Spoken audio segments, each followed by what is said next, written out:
Hola y bienvenidos a Polyglot House, tu casa para aprender y dominar este segundo idioma. Yo soy Mustafa, tu amigo y profesor.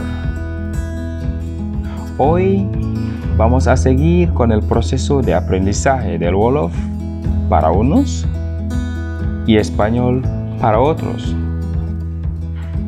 En el video de hoy continuamos con nuestra serie de videos en donde puedes aprender un montón de expresiones y vocabulario en Wolof y español, ya que utilizar un vocabulario amplio y de manera precisa es una buena receta para la vida diaria.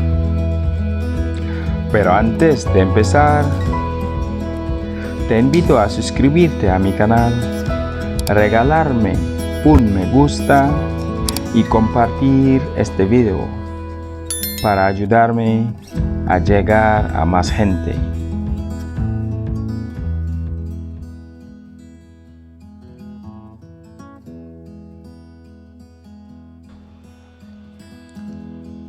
Wow. Wow. Sí. Sí.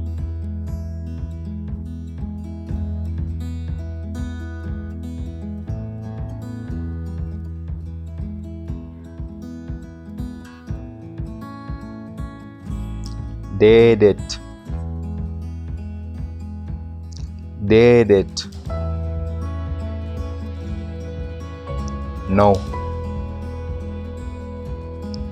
No.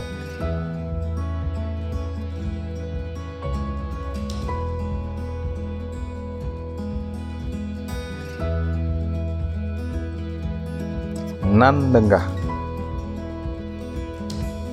Nandanga. ¿Entiende? ¿Entiendes?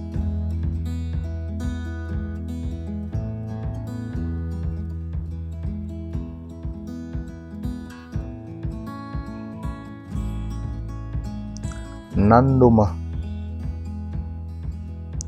Nanduma. No entiendo. No entiendo.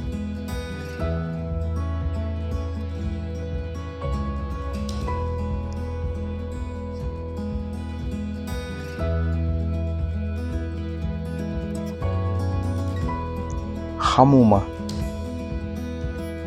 Hamuma. No sé. No lo sé.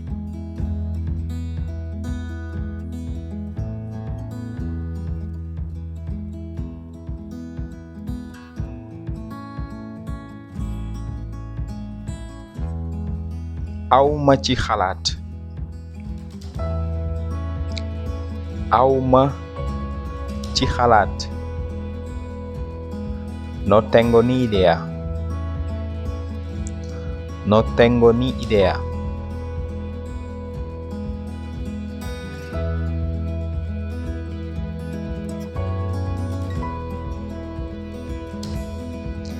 Dégguma español.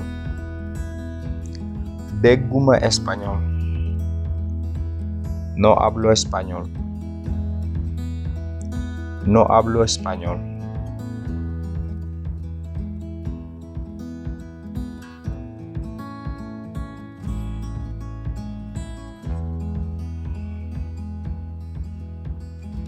Dama réer. Dama réer. Estoy perdido. Estoy perdida.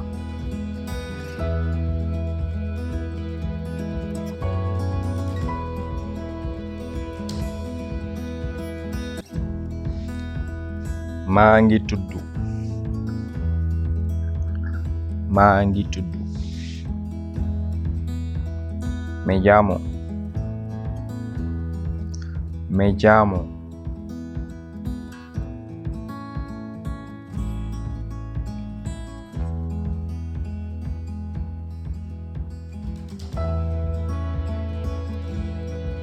Sama tur mooy.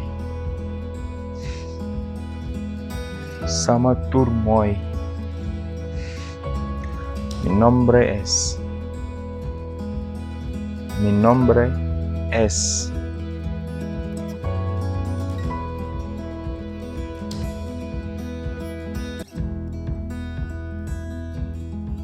My. My. Soy. Soy.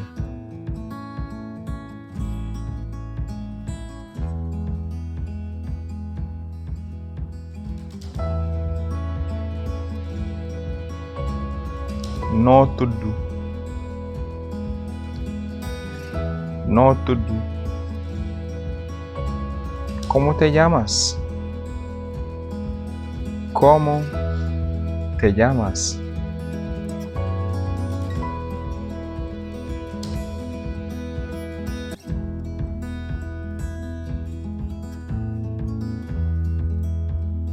Maa ngi bàyyi ko.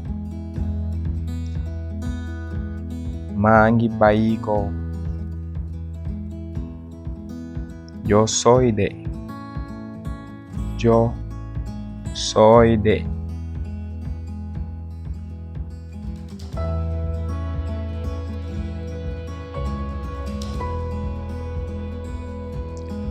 Nanga def. Nanga def. ¿Cómo estás? ¿Cómo estás?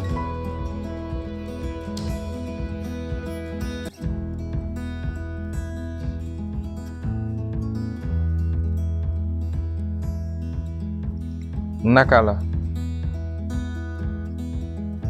Naka la. ¿Qué tal?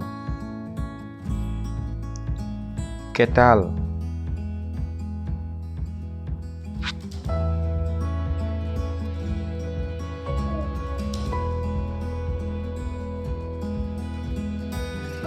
Nu mu demee.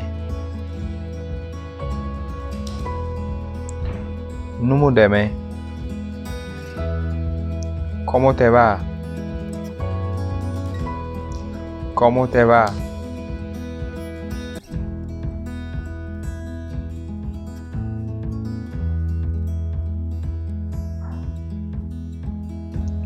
Looy def.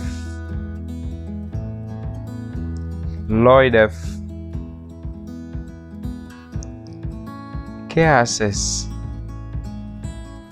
¿Qué haces?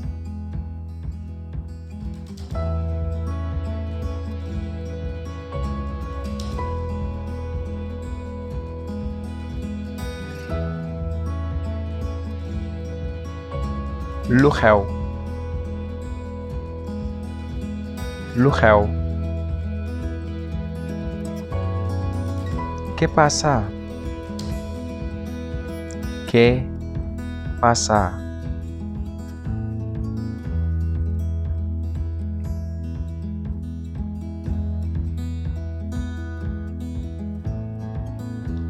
Yow nag. Yow nag. ¿Y tú? ¿Y tú?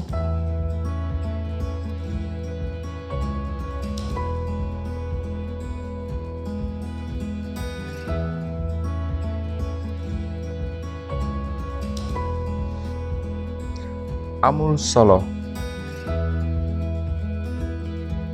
Amul solo. De nada. De nada.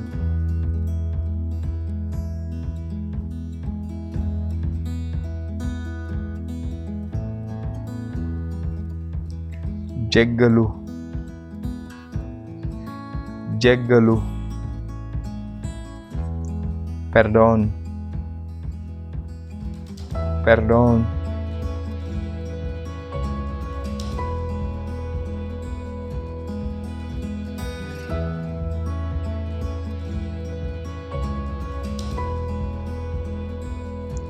Baal ma.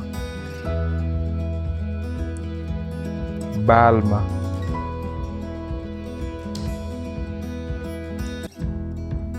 Disculpe. Disculpe.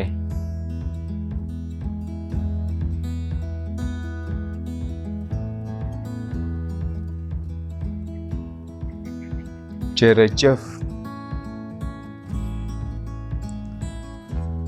Jërëjëf. Gracias. Gracias.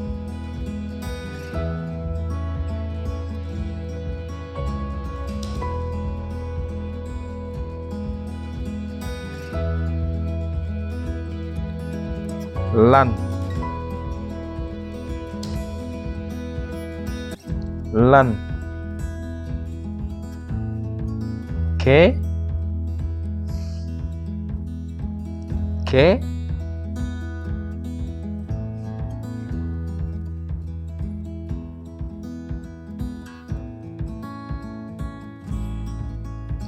Kan?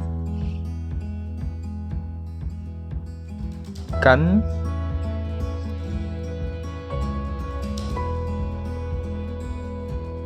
¿Quién? ¿Quién?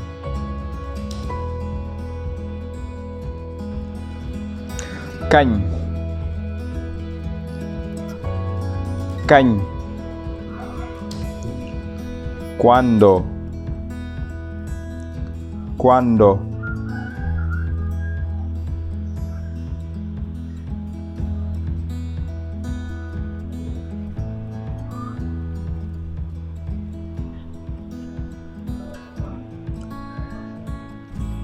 Fan.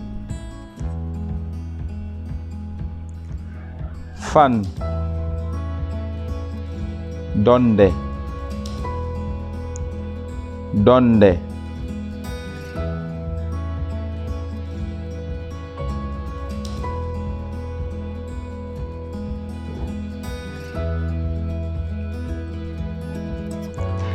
Lu tax.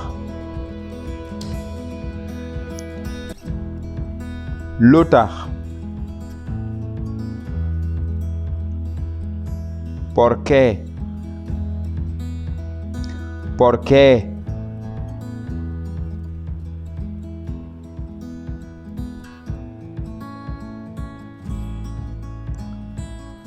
Ban.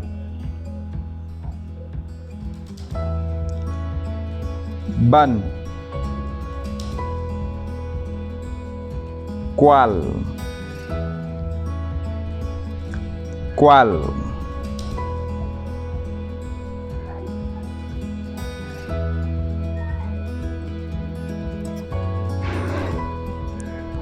Nan.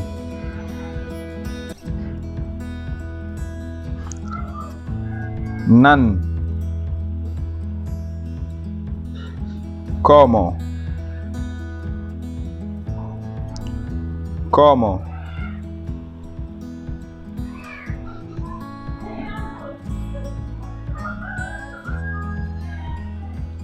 Man. Man. Yo. Yo.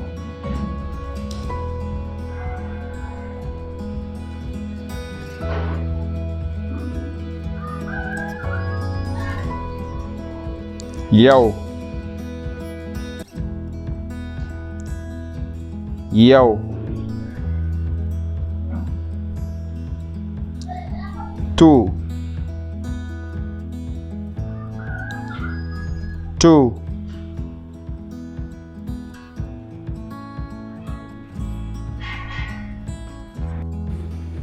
Moom. Moom. El.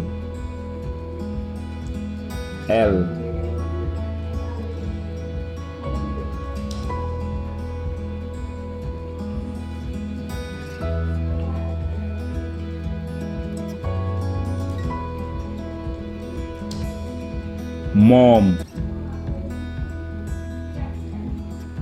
Moom. ella, ella,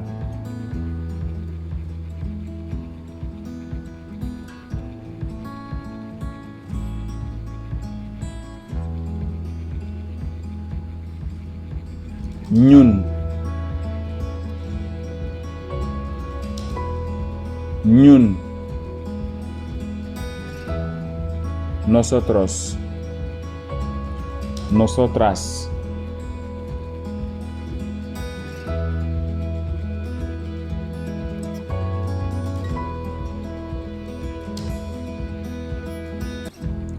yéen, yéen, ustedes, ustedes,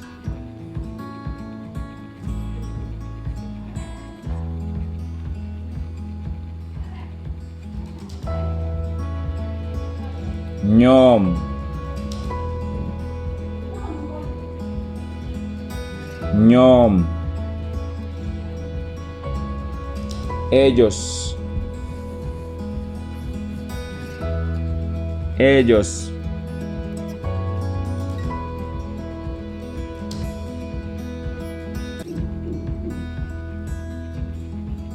ñoom, ñoom, ellas, ellas,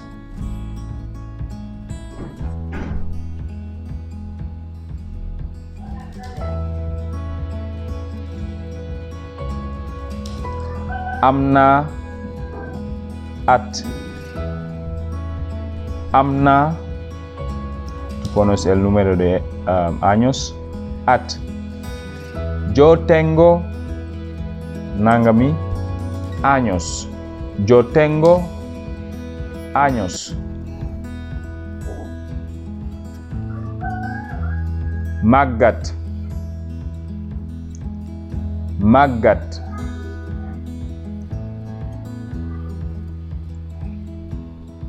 viejo, viejo,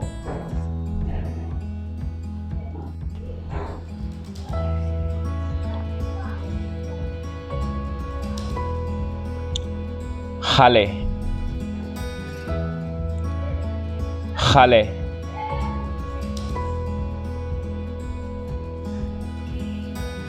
joven, joven, ves, ves, nuevo, nueva,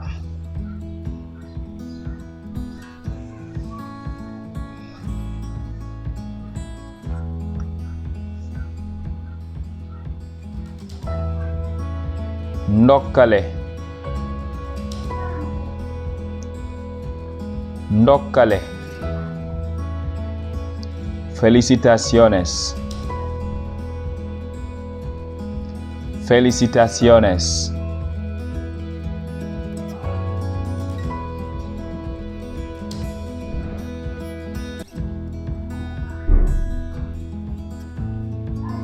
bégalal sa xol, bégalal sa xol,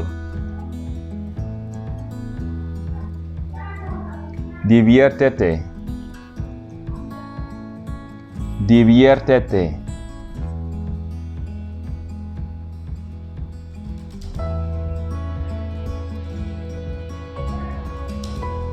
na ci jàmm bari, na ci jàmm bari, buen provecho, buen provecho,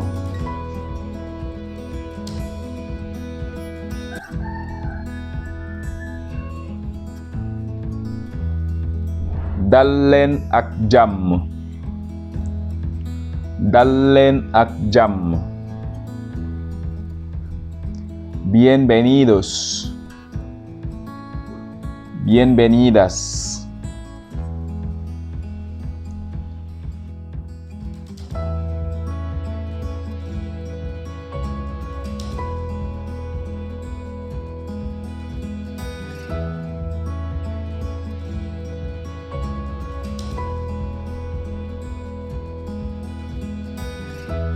ba ci kanam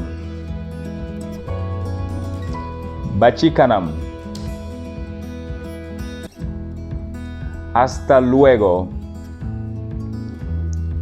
hasta luego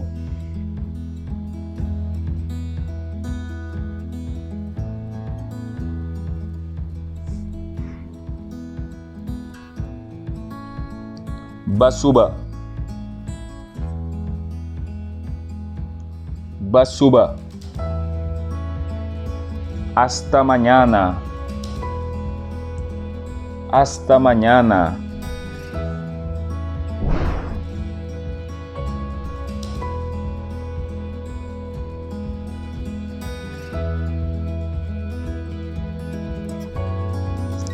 toppatool sa bopp bu baax toppatool sa bopp bu baax cuídate mucho cuídate mucho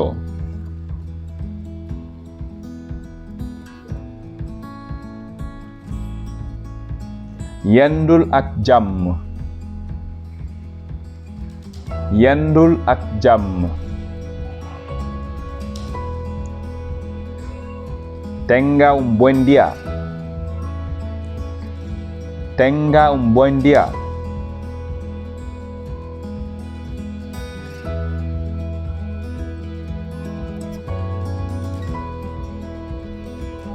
ba ci kanam ba ci kanam hasta luego hasta luego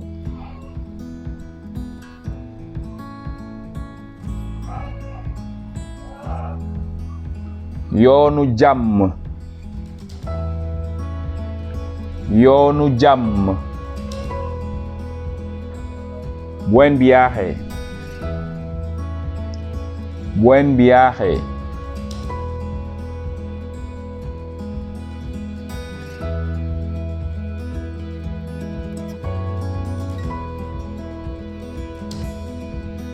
Dimas Dimas Domingo Domingo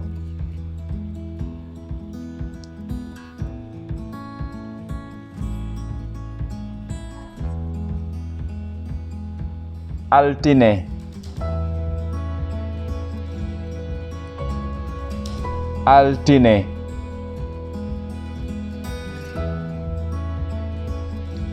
Lunes Lunes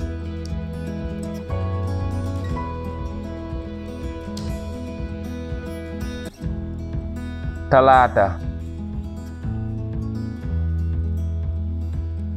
Talata Martes Martes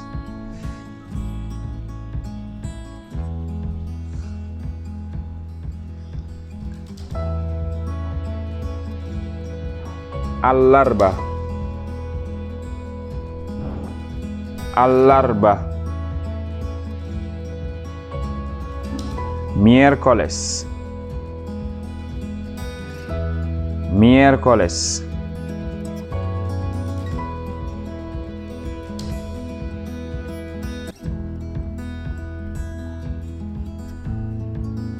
Alhamis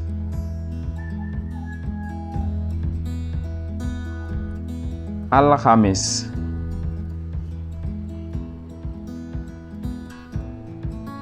Jueves Jueves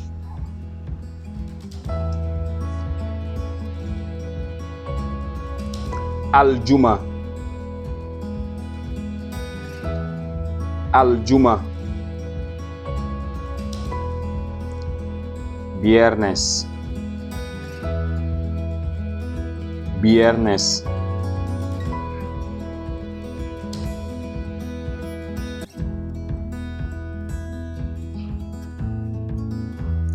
Samedi. Podemos también decir gaaw. Samedi. Sábado. Sábado.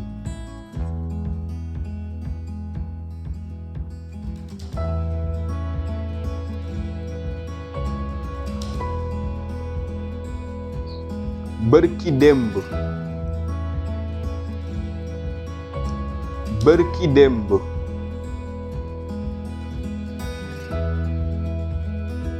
Anteayer. Anteayer.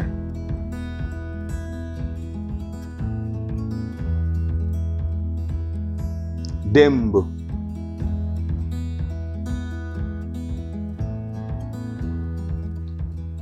Démb. Ayer. Ayer.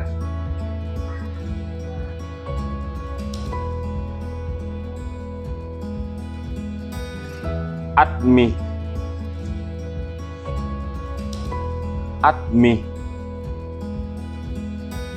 El año. El año.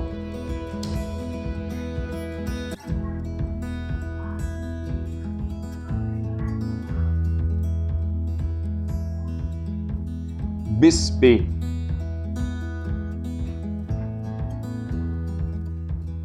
Bis bi. El día. El día.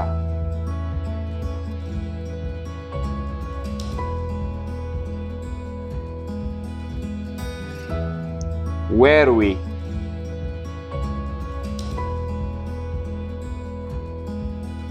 Weer wi. El mes. El mes.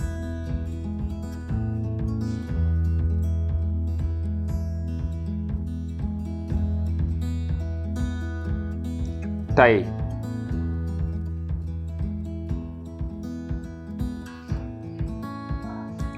Tay. Hoy. Hoy.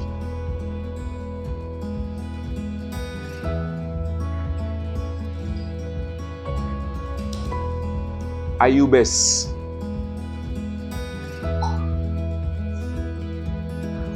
Ayubes. Una semana. Una semana.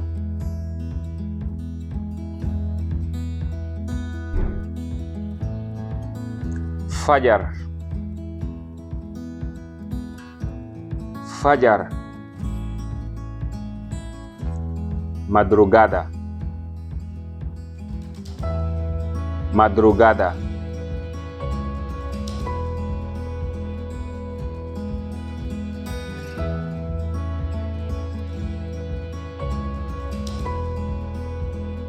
Suba.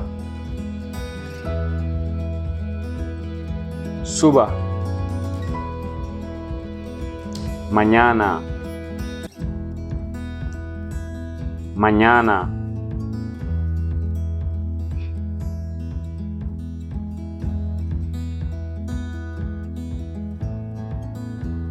Haji guddi. Haji guddi. Medianoche. Medianoche.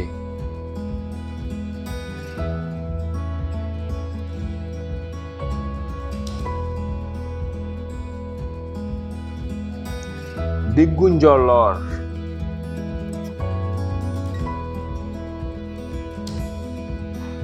Diggu njolloor.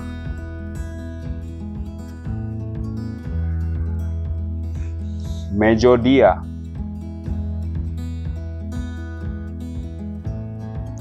Mediodía.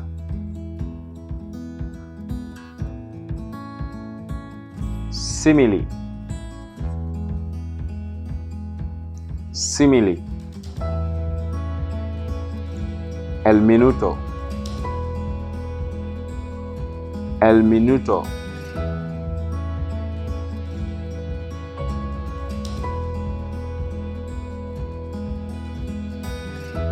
Guddi, guddi. La noche,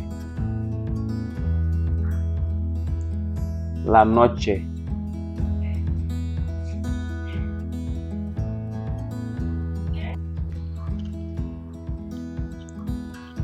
Gannaaw suba, gannaaw suba. El pasado mañana, el pasado mañana.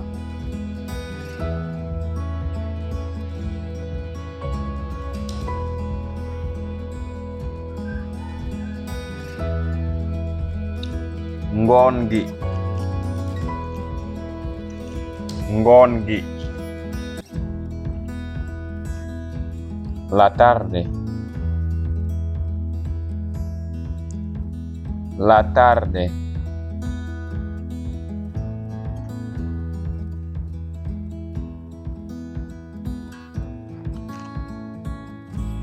Bye,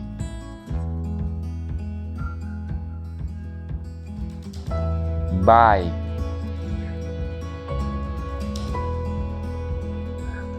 Padre, padre.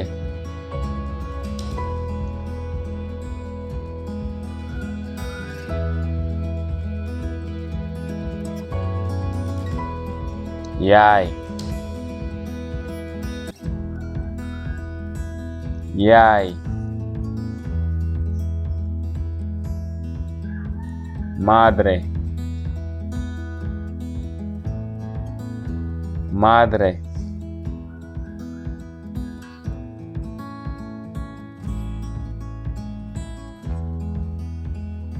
Mag bu góor, mag bu góor.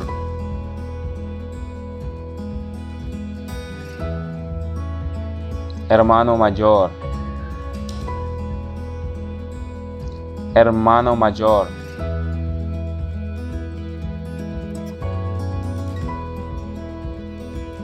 Mag bu jigéen, mag bu jigéen. Hermana mayor, hermana mayor.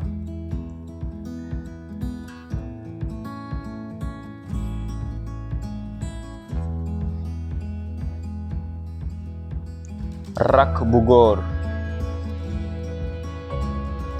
rakk bu góor.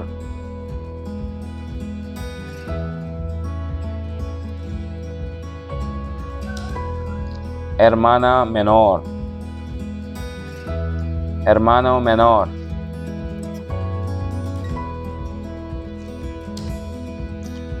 Rakk bu jigéen, rakk bu jigéen. Hermana menor, hermana menor.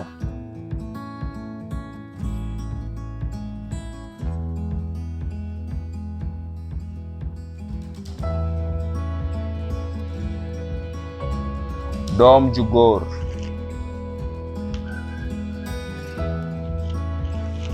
doom ju góor. Hijo, hijo.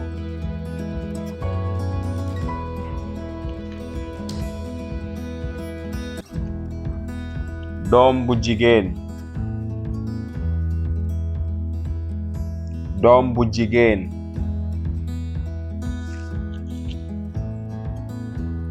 Hija, hija.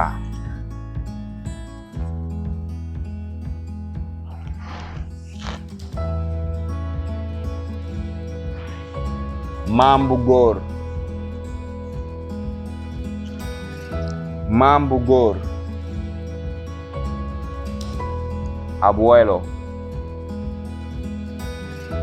Abuelo.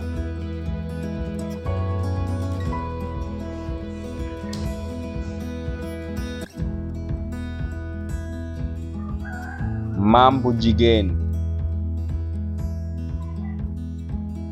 Mambujigen.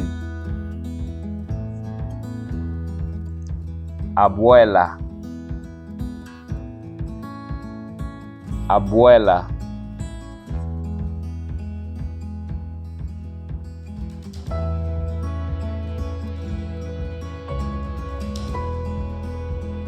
Nijai. Nijai. Tío. Tío.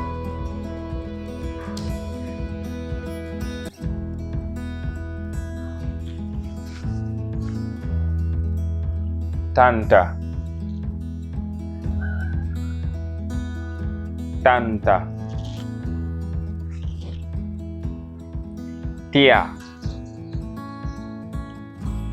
Tía.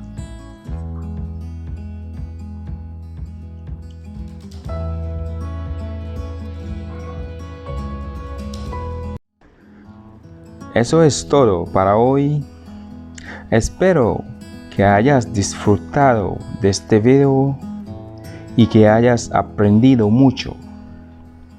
Si es así, no olvidar suscribirte a mi canal, regalarme un me gusta y dejar tus comentarios. De esta forma, me ayudarás a lograr que muchas otras personas descubran mi contenido. Jerejef.